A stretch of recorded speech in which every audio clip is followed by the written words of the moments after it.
Hello friends, வணக்கம். விடியலைங்கிலிருந்து இன்றைக்கி நம்ம டேஸ்ட்டாக கிறிஸ்பியாக மொறு மொறு மொறு மொறுன்னு அப்படியே எண்ணெயே குடிக்காமல் வடை செய்ய போகிறோம். அதுவும் எதில் செய்ய போகிறோம் தெரியுமா? மீதமான சாப்பாடை வச்சு சூப்பராக செய்ய போகிறோம். வாங்க வீடியோக்குள்ளே போகலாம். வீடியோக்குள்ளே போகிறதுக்கு முன்னாடி நம்ம சேனலை லைக் பண்ணுறவங்க லைக் பண்ணுங்கள், ஷேர் பண்ணுறவங்க ஷேர் பண்ணுங்கள், சப்ஸ்கிரைப் பண்ணுறவங்க சப்ஸ்கிரைப் பண்ணுங்கள். இது கண்டிப்பாக ட்ரை பண்ணி பாருங்கள். ஒரு சொட்டு கூட எண்ணெய் குடிக்காது, அவ்வளோ டேஸ்டியாக இருக்கும். ஒரு கப் ரைஸ் இருந்தாலே போதும். வாங்க வீடியோக்குள்ளே போகலாம். நான் தண்ணி ஊற்றாமல் அப்படியே மிஞ்சி போன சாப்பாடை ஃப்ரிட்ஜுக்குள்ளே வச்சு அடுத்த நாள் நான் யூஸ் பண்ணுறேன். நீங்கள் ஃப்ரெஷ் ரைஸ்னாலும் யூஸ் பண்ணிக்கலாம். நான் இந்த பவுலில் ஒரு கப் யூஸ் பண்ணிக்கிறேன். இதுக்கு 2 டேபிள் ஸ்பூன் ரவை சேர்க்குறோம். பெரிய டேபிள் ஸ்பூனில் 2 டேபிள் ஸ்பூன் நான் சேர்த்துருக்கேன். நிமிர எந்த ரவைனாலும், வறுத்த ரவைனாலும் சரி, வறுக்காத ரவைனாலும் சேர்த்துக்கலாம்.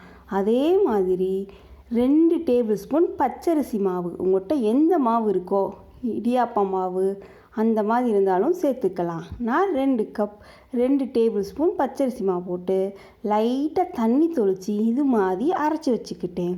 இதை அரைச்சி வச்சதை வேறு பவுலில் மாற்றிக்கலாம்.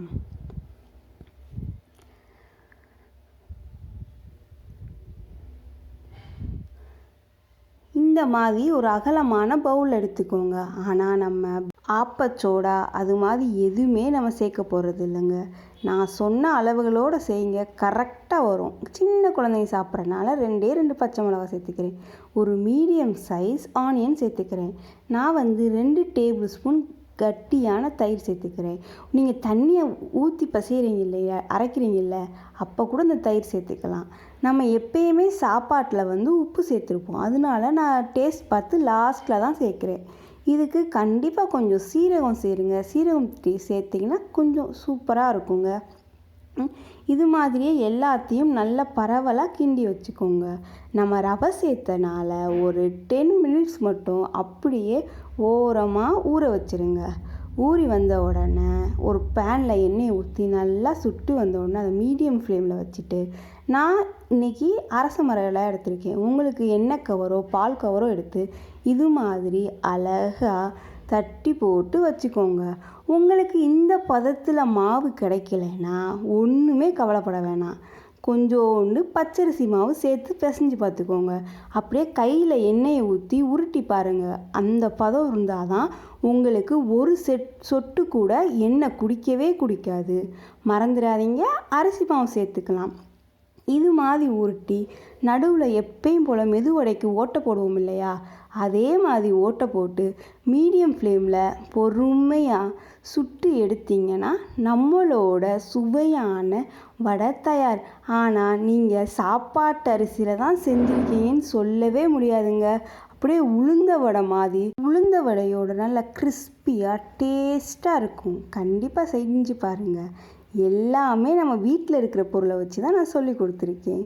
முதல் ரவுண்டு கொஞ்சம் பெருசாக போட்டேன். இப்போ குட்டி குட்டியாக உளுந்த வடை எப்படி பொஸ்ஸுன்னு வருது பாருங்கள். அது ஏன்னா நம்ம தயிரும் ரவையும் சேர்த்து ஊற வச்சுருக்கோம் இல்லையா, அதனால இந்த மாதிரி பொஸ்ஸுன்னு வருது. நம்ம பேக்கிங் பவுடர் சேர்க்கவே இல்லை. இது மாதிரி அந்த இலையிலையும் எண்ணெய் தடவி கையிலையும் எண்ணெய் தடவினா உங்களுக்கு ஒட்டவே ஒட்டாது. உருட்டு பதம் சொல்லுவாங்கள்ல, அந்த பதத்துக்கு வறுக்கணும். இல்லைனா ரொம்ப தண்ணியாக இருந்துச்சுன்னா கண்டிப்பாக சொல்கிறேன் எண்ணெய் குடிக்கும். இது மாதிரி நீங்கள் இந்த பதத்தில் எடுத்தீங்கன்னா எண்ணெய் குடிக்க வாய்ப்பே இல்லை. இது மாதிரி செஞ்சு பார்த்துட்டு எப்படி வந்துச்சுன்னு கமெண்ட் பாக்ஸில் கமெண்ட் பண்ணுங்கள். இன்றைக்கி சாயந்தரமே செஞ்சு பார்த்துட்டு எப்படி இருக்குன்னு சொல்லுங்கள். இது மாதிரி பல வீடியோ நம்ம யூடியூப் சேனலில் அப்லோட் பண்ணிக்கிட்டே இருக்கோம். அதனால லைக் பண்ணுங்கள், ஷேர் பண்ணுங்கள், சப்ஸ்கிரைப் பண்ணுங்கள். இங்கே பாருங்களேன், நான் உடச்சி காமிச்சிருக்கேன் இல்லையா, எவ்வளோ அழகாக முறுமுறுன்னு வெந்து உள்ளே சாஃப்டாக அவ்வளோ கிறிஸ்பியாக இருக்குங்க. உள்ளே அவ்வளோ சாஃப்டாக இருக்கும், சூப்பராக இருக்கும். கண்டிப்பாக மிஸ் பண்ணாமல் செஞ்சு பாருங்கள். நான் செகண்ட் பேட்சும் போட்டிருக்கேன் பாருங்கள். இந்த ஒரு கப்புக்கு எனக்கு ஒரு 15 வடை வந்துச்சுங்க. அது நான் கொஞ்சம் மீடியம் சைஸ் போட்டனால 15 வடை வந்துச்சு. நீங்கள் கொஞ்சம் பெருசாக போட்டிங்கன்னா 7 வடை கிட்ட வருங்க. சூப்பராக இருக்குங்க. கடைக்கு தான் போய் வடை வாங்கணும்னு அவசியமே இல்லை. உளுந்து இல்லாமனாலும் இவ்வளோ சாஃப்டாக செய்யலாம். இங்கே பாருங்கள், சூப்பராக இருக்கும். நன்றி.